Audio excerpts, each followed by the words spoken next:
L'Afrique de l'Ouest, une région caractérisée par sa diversité culturelle et géographique, connaît malheureusement une nouvelle flambée de tensions entre deux de ses pays, le Burkina Faso et la Côte d'Ivoire.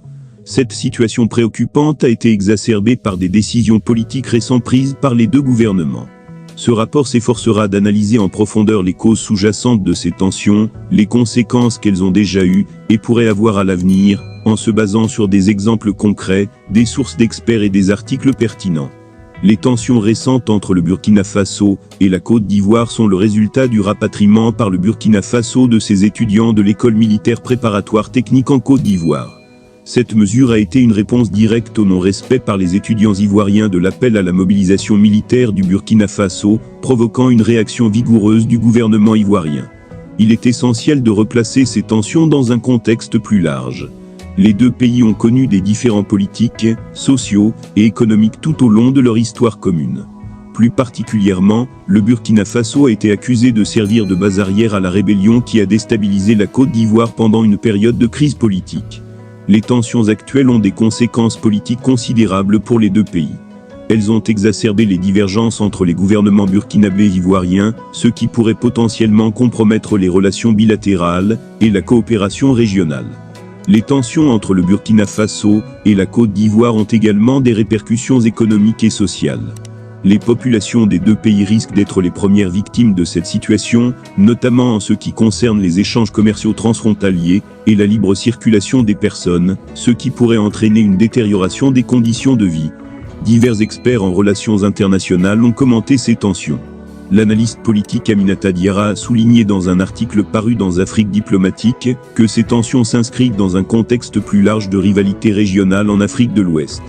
Elle a également mentionné que les divergences entre les deux pays sont utilisées par des acteurs externes pour poursuivre leurs propres intérêts. Les médias ont largement couvert ces tensions.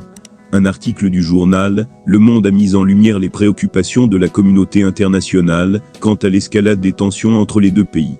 Il a également évoqué le rôle potentiel de la France dans cette situation, en tant qu'ancienne puissance coloniale. Il est impératif que le Burkina Faso et la Côte d'Ivoire engagent un dialogue constructif pour résoudre leurs différends.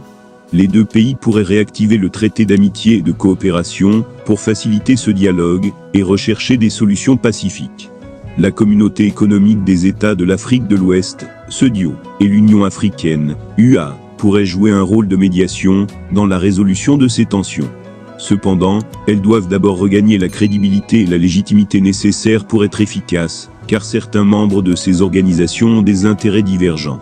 Les deux pays doivent se rappeler que leur stabilité interne et régionale est primordiale. Plutôt que de s'engager dans des conflits destructeurs, ils devraient concentrer leurs efforts sur la lutte contre les menaces communes, notamment les groupes terroristes actifs dans la région. Les tensions entre le Burkina Faso et la Côte d'Ivoire sont une source de préoccupation majeure pour la stabilité de l'Afrique de l'Ouest. Il est essentiel que les deux pays privilégient le dialogue et la coopération pour résoudre leurs différends.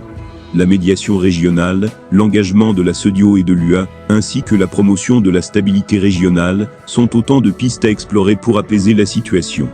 La communauté internationale doit surveiller de près l'évolution de la situation et soutenir les efforts visant à résoudre ces tensions de manière pacifique, dans l'intérêt de toute la région.